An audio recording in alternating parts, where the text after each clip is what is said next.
Have you ever felt drained by someone's negativity? Buddhism teaches us a powerful way to protect our inner peace, without saying a single word.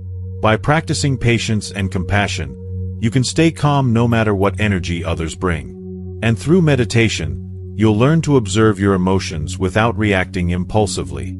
Understanding that everyone carries their own pain helps you develop empathy instead of frustration. In silence, you can disarm negativity and protect your peace. Stay with me and discover how these timeless teachings can transform your life and your relationships.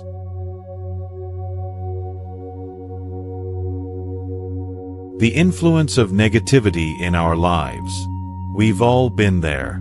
You walk into a room feeling good, your energy is high, maybe you're even excited about the day ahead. And then, someone's negativity hits you like a wave. It might be a coworker who constantly complains, a family member who criticizes everything you do, or even a stranger who just radiates bad vibes. And before you realize it, your mood has shifted. Suddenly, you're feeling drained, irritated, or tense. You might snap at someone else, or just feel heavy for the rest of the day. Why does this happen? Why does someone else's negativity have so much power over how we feel? The answer is simple. We're all connected. Whether we like it or not, our minds and emotions are sensitive to the energy around us. When we're surrounded by stress, anger, or complaints, it's easy to get pulled into the same negative frequency. But here's the good news. Buddhism teaches us that we don't have to be victims of other people's negativity. We can choose a different response, one that protects our peace without needing to argue, explain, or even speak. In life, we can't avoid negative people. They're part of the world, just like the rain or the wind. We can't control their actions, words, or thoughts. But we can control our own energy and how we respond. Instead of wasting time and energy trying to change others or reacting to their bad moods, we can learn to neutralize their negativity without saying a single word. This isn't just theory. Buddhist monks and practitioners have used these teachings for centuries to protect their inner peace. They live in the same imperfect world we do. They face challenges, difficult people, and negativity, but they don't let it touch their core. And they don't need to fight or argue to stay calm. They use simple yet powerful principles that anyone can practice. In this video, you'll learn how to shift your perspective and take back your peace. We'll talk about why negativity feels so powerful and how you can build an inner strength that makes you immune to it. You'll discover how to stay grounded even when someone else is losing control, and how to walk through life with a quiet confidence that negativity can't shake. So, if you're ready, let's start this journey. Together we'll explore the wisdom that has helped millions of people live with more peace, even in the middle of chaos.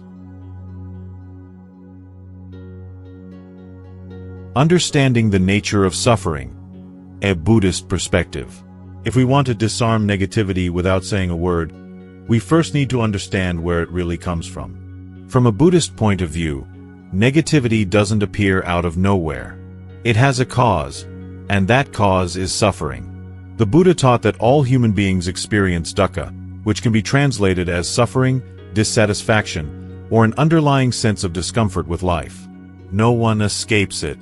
The person who constantly complains, the one who criticizes everything, the one who lashes out in anger, they're all showing the world their inner suffering. They might not be aware of it, and they might not have the tools to handle it in a healthier way, but that pain is driving their behavior. Think about it. When you've been stressed, hurt, or angry, how did you treat the people around you? Even if you didn't mean to, there were probably moments when you were less patient, more reactive, maybe even unfair. We've all been there. The difference is that some people get stuck in that state and don't know how to break free from it. The problem is, we often take it personally. If someone speaks to us with a harsh tone or throws a critical comment our way, we feel attacked. It's easy to think they're doing it to us. But when we apply Buddhist wisdom, we start to see things differently. That person isn't fighting with you, they're struggling with themselves. You just happen to be standing in front of them when their pain spills over. This understanding changes everything. Instead of feeling offended or angry, you can feel compassion. Instead of reacting with frustration, you can remain calm. You recognize their negativity as a symptom of their suffering, not as a reflection of who you are or what you've done. And in that moment, you free yourself from their emotional control. That's the first step to disarming negativity without saying a word, shifting your perception. When you stop seeing it as an attack and start seeing it as a reflection of their inner world, you no longer give it power over you. You stay grounded, steady, and peaceful. In the next chapter, we'll dive deeper into how patience becomes your shield, helping you hold onto that calm energy no matter what comes your way.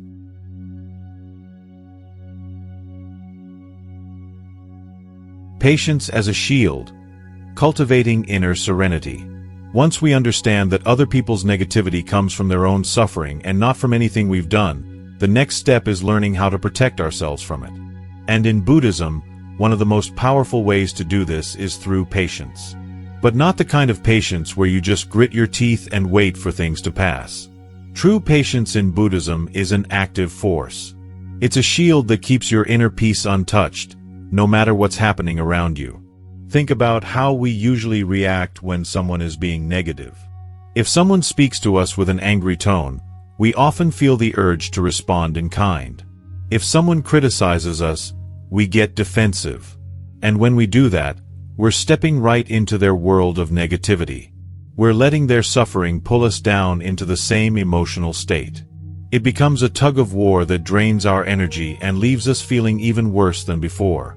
But patience gives us another option.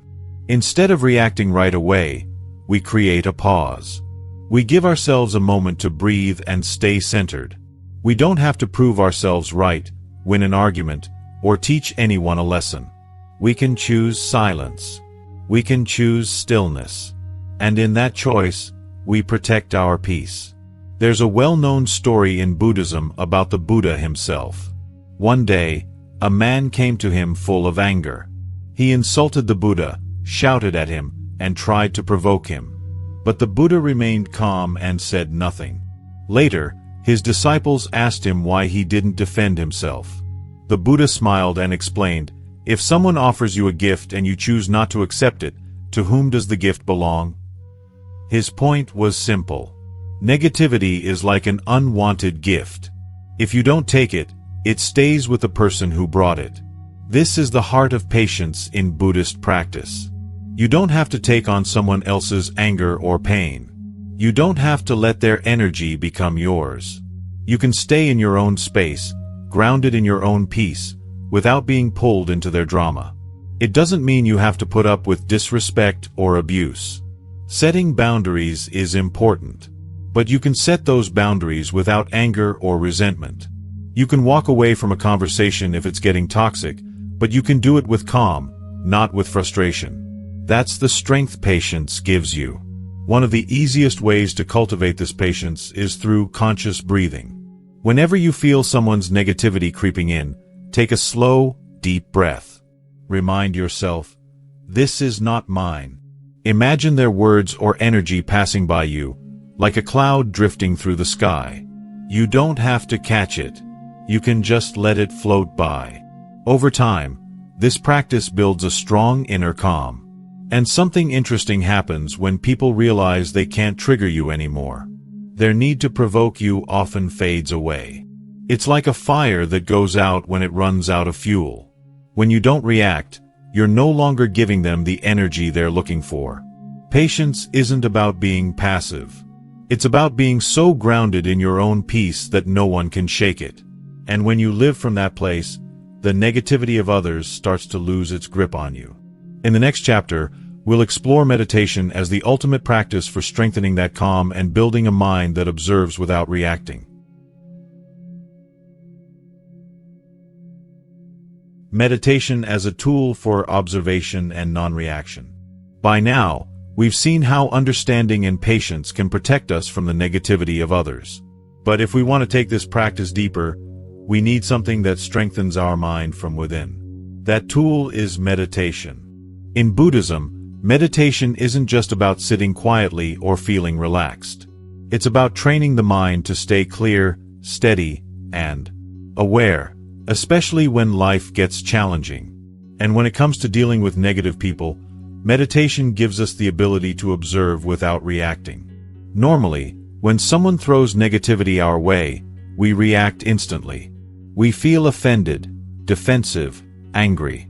We tense up and say something we might later regret. These are automatic reactions, and they happen because we haven't trained ourselves to pause. Meditation gives us that pause. It creates a space between what happens to us and how we respond. And in that space, we have freedom. We no longer have to get pulled into someone else's emotional chaos. We can choose to stay centered. Buddhist teachings often use the image of a still lake to describe a peaceful mind. If the water is calm and clear, you can see straight to the bottom. But if it's stirred up by wind or rain, everything becomes murky. Our minds work the same way. When we're agitated, every little thing upsets us. But when we're steady and clear, we can see what's really going on, and we can choose how to respond. The practice that helps us cultivate this clarity is surprisingly simple. It's called breath meditation. You sit in a comfortable position, close your eyes, and focus on your breath. You don't need to control your breathing. Just notice it. Inhale, exhale. As thoughts come and go, and they will, you gently bring your attention back to the breath. Over time, this simple act strengthens your ability to stay present. And this is where the real magic happens. The more we practice observing the breath, the more we strengthen the part of our mind that observes everything. We become better at noticing when emotions arise, without immediately following them. If someone speaks to you harshly, instead of feeling instant anger, you notice, there's anger rising. But you don't have to act on it. You watch it, breathe, and let it pass. It's like sitting by the side of a road, watching cars go by. The cars are your thoughts and emotions. In meditation, you don't jump into every car. You watch them come, you watch them go. And the same skill applies in real life. When negativity comes your way, you can stay seated on the side of the road. You don't have to get carried away by the noise. This doesn't mean you'll never feel irritated again. Even the most experienced meditators still have emotions. But meditation gives you a tool to stay calm in the middle of those emotions. It teaches you that you are not your thoughts. You are not your reactions. You are the one who observes them. And the more you meditate, the easier it becomes to apply this in daily life. Maybe a coworker starts complaining for the third time today. Instead of feeling drained, you take a deep breath. You realize their complaints aren't your burden to carry. You stay calm, you stay kind, or you quietly move on. No reaction needed. Meditation helps you build a mental habit of spaciousness. There's room for everything to exist. Your thoughts, their negativity, the chaos of the world, but none of it has to disturb your peace. You create a calm center within yourself. And the stronger that center becomes, the less anything on the outside can shake it. Some people think meditation is about escaping reality, but it's the opposite. It's about being fully present in reality, without being controlled by it. When you practice this regularly, you stop reacting to every little thing. You become more intentional, more patient, and more peaceful. This is why meditation is the foundation of non-reaction. It trains you to observe without judgment, to stay calm without effort. And when you live from this space, the negativity of others loses its power over you. Next, we'll explore how developing compassion can take this even further, transforming not just your experience, but the energy of those around you.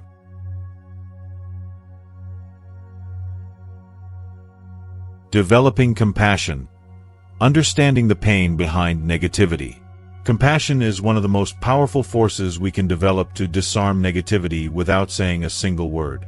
It's not just about feeling sorry for someone or tolerating bad behavior. True compassion, as taught in Buddhism, is about deeply understanding the suffering that lies beneath another person's negativity, and allowing that understanding to guide how we respond. When someone is negative toward us, whether they're criticizing, complaining, or acting out in anger, our first instinct is usually to push them away. We might get defensive, annoyed, or even feel the urge to fight back. But when we react that way, we're only feeding the cycle of negativity. It becomes an endless back and forth of hurt and frustration. What Buddhism teaches is that there's another way. And that way begins with compassion. Imagine this. You're walking through a village and you see a dog that's been hurt. It's in pain, and as you approach, it growls or even tries to bite you. Do you get angry at the dog for acting aggressively? Probably not. You understand that it's afraid, in pain, and just trying to protect itself. You don't take it personally. You feel compassion, knowing that its aggression is a response to its suffering. Now apply that to people. When someone is lashing out or constantly negative, it's usually because they're dealing with pain we can't see. Maybe they're stressed about something in their personal life. Maybe they feel unappreciated, lonely, or insecure. Or maybe they've carried heavy emotional wounds for years and don't know how to handle them in a healthy way. What we experience as their negativity is often just the surface of much deeper suffering. This is where compassion changes everything. Instead of seeing a negative person, we start to see a human being who is struggling. Their anger, their criticism, their complaints, these are just symptoms of that struggle. And when we see them in this way, it becomes much harder to take their behavior personally. Buddhist teachings encourage us to practice something called metta, or loving-kindness meditation. This is where we consciously send out goodwill and kind wishes to others, even those who are difficult. We might repeat silently, "May you be happy. May you be free from suffering. May you find peace." At first, it might feel strange or even impossible to do this for someone who seems to be draining our energy. But the more we practice, the more we soften our own hearts. We develop genuine compassion, and with that compassion comes an inner strength. It's important to understand that compassion doesn't mean allowing someone to mistreat you. You can set healthy boundaries with kindness. You can remove yourself from a situation without anger. Compassion doesn't make you weak. It gives you the power to act from wisdom instead of reactivity. When you look at someone through the lens of compassion, you stop needing to prove them wrong or win an argument. You realize that engaging in negativity only deepens their suffering, and yours. Think about a time when you were hurting, stressed, or overwhelmed. What helped you most? Probably not someone telling you to calm down or pointing out your flaws. Most likely, it was someone who simply understood, someone who made you feel safe and seen. That's what compassion does. And when we offer it to others, even silently, it can change the entire energy of the situation. There's a powerful teaching from the Dalai Lama that says, if you want others to be happy, practice compassion. If you want to be happy, practice compassion. Compassion benefits everyone. It dissolves the walls that negativity builds and creates space for healing, even if it's just within yourself. In moments where someone's negativity feels overwhelming, take a breath and remind yourself, they are suffering. It doesn't excuse harmful behavior, but it helps you respond from a place of understanding instead of reaction. Sometimes, compassion is simply not reacting. Sometimes, it's walking away without resentment. And sometimes, it's offering a kind word or gesture, even when it's not expected. The more you develop compassion, the more immune you become to negativity. You stop absorbing other people's pain as your own. Instead, you radiate calm and understanding, and often, that energy can soften even the hardest hearts. But even if it doesn't, you'll have protected your own peace, and that is something no one can take away from you. In the next chapter, we'll look at simple daily practices that can help you stay anchored in this compassion and inner peace, no matter where you are or who you're with.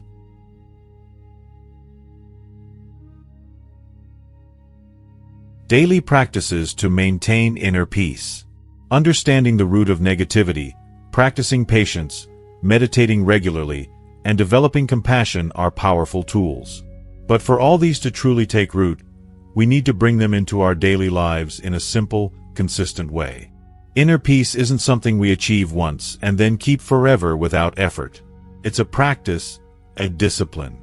And when we make it part of our daily routine, it becomes easier to stay grounded, no matter what kind of energy surrounds us. One of the simplest yet most effective things you can do is to start your day with intention. So many people wake up and immediately get swept up by their phones, emails, or social media. They dive straight into other people's problems, news, and noise without ever checking in with themselves first.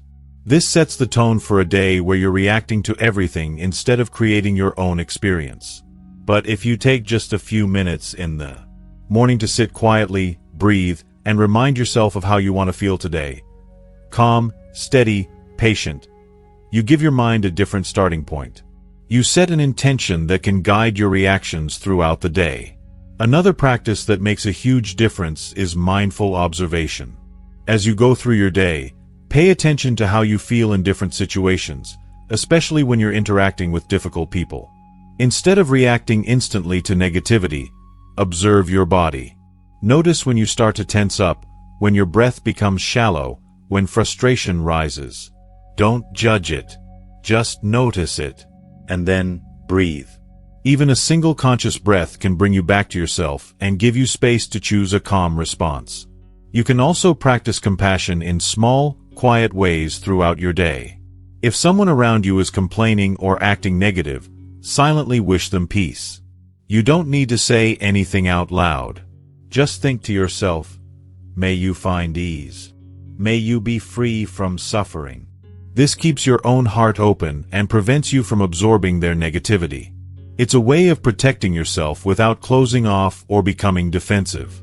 Gratitude is another practice that helps maintain inner balance. At the end of the day, take a moment to reflect on 3 things you're grateful for. They don't have to be big. Maybe it was a moment of peace during your lunch break, a kind smile from a stranger, or just the fact that you kept your cool in a challenging situation. Gratitude shifts your focus away from what's wrong and helps you appreciate what's right. And the more you focus on what's good in your life, the less space negativity has to take hold. It's also important to be mindful of the people you spend time with. While we can't always avoid negative people, we can choose to surround ourselves with those who uplift us whenever possible. Spend time with people who inspire you, who remind you of the person you want to be. This doesn't mean cutting people out harshly, but rather balancing your energy by nurturing positive connections. Finally, remember that your environment matters. Create spaces that support your peace. Maybe it's a quiet corner of your home where you meditate, or a playlist that brings you calm during your commute. Little things make a big difference in maintaining inner balance throughout the day. These daily practices are like watering a plant. At first, the changes are subtle. But over time, they grow into a steady presence of peace that stays with you, no matter where you are or who you're dealing with. When you practice this regularly, the negativity of others no longer shakes you the way it used to. Instead, you become a source of calm for yourself and even for those around you. In the next chapter, we'll explore how all these teachings come together to transform your relationships, moving from conflict to harmony, and helping you navigate the world with greater ease. Transforming relationships from conflict to harmony. Dealing with negative people is never easy.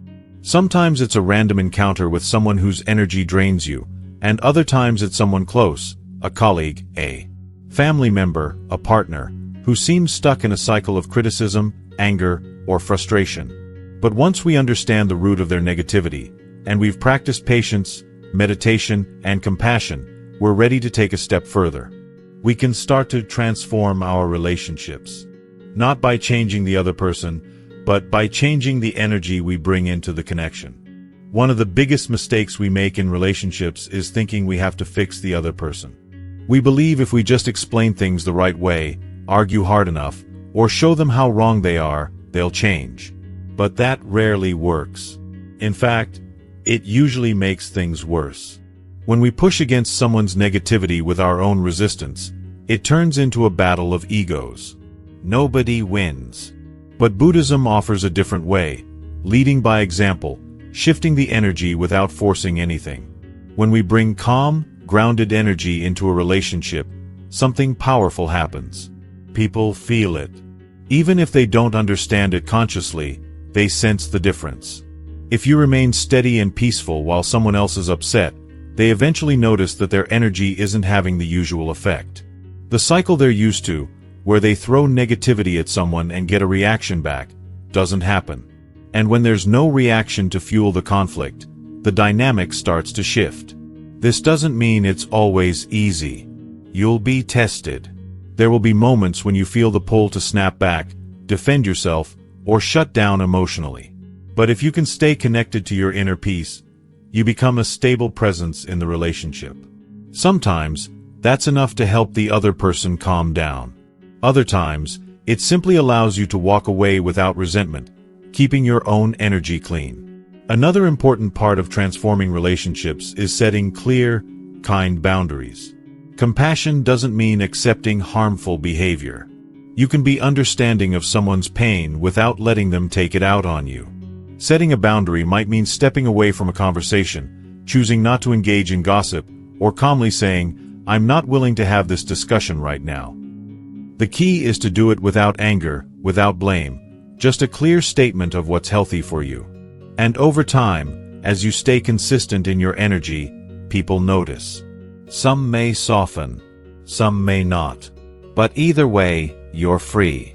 You're no longer tied to the need for approval, or stuck in patterns of conflict. You're leading by quiet example, showing that peace is possible even in difficult relationships. It's also important to celebrate the small wins in this process. Maybe a conversation that would have turned into an argument stays calm. Maybe you notice yourself feeling less triggered by someone's comments. These are signs that you're transforming your relationships, not by force, but by shifting your own energy. In the end, it's not about changing other people. It's about showing up differently yourself. And when you do, your presence creates a space where harmony can grow. Even in a world full of negativity, you can choose to be the calm center in the storm. In the next and final chapter, we'll bring everything together and explore how to live in balance in an imperfect world, holding on to your peace no matter what life brings. Living in balance in an imperfect world. Negativity is a part of life. No matter how much inner work we do, no matter how patient or compassionate we become, we will still encounter people who are angry, frustrated, or lost in their own suffering. We can't control that. What we can control is the energy we carry and how we choose to respond. Buddhism doesn't promise us a world free from difficulty, but it does give us the tools to live in balance, even when life isn't perfect. Throughout this journey, we've learned that negativity often comes from a place of deep suffering. Understanding that opens the door to compassion. We've seen how patience acts as a shield, giving us space to choose peace over reaction. Meditation has taught us how to steady the mind, creating the clarity to observe rather than be pulled into drama. And compassion has given us the strength to meet others with kindness, without losing ourselves in their pain. But this isn't just something we practice once.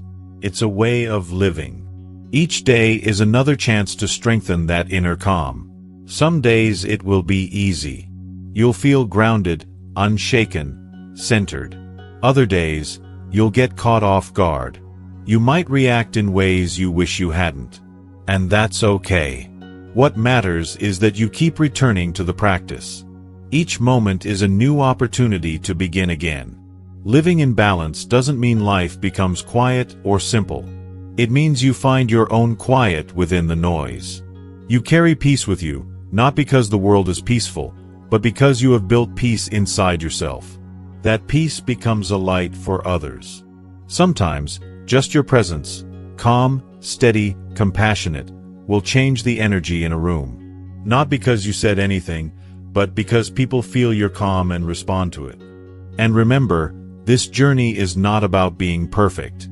It's about being present, staying connected to your breath, returning to your center, choosing not to carry what isn't yours, being gentle with yourself when things get hard, and knowing that, no matter what is happening around you, your peace is always available inside you. Thank you for joining me on this path toward greater understanding and inner strength.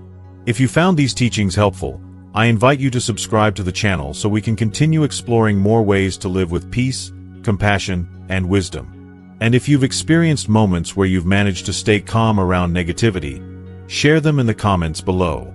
Your story might inspire someone else. Take care of yourself. Take care of your peace. And remember, sometimes the greatest power lies in saying nothing at all. See you in the next video.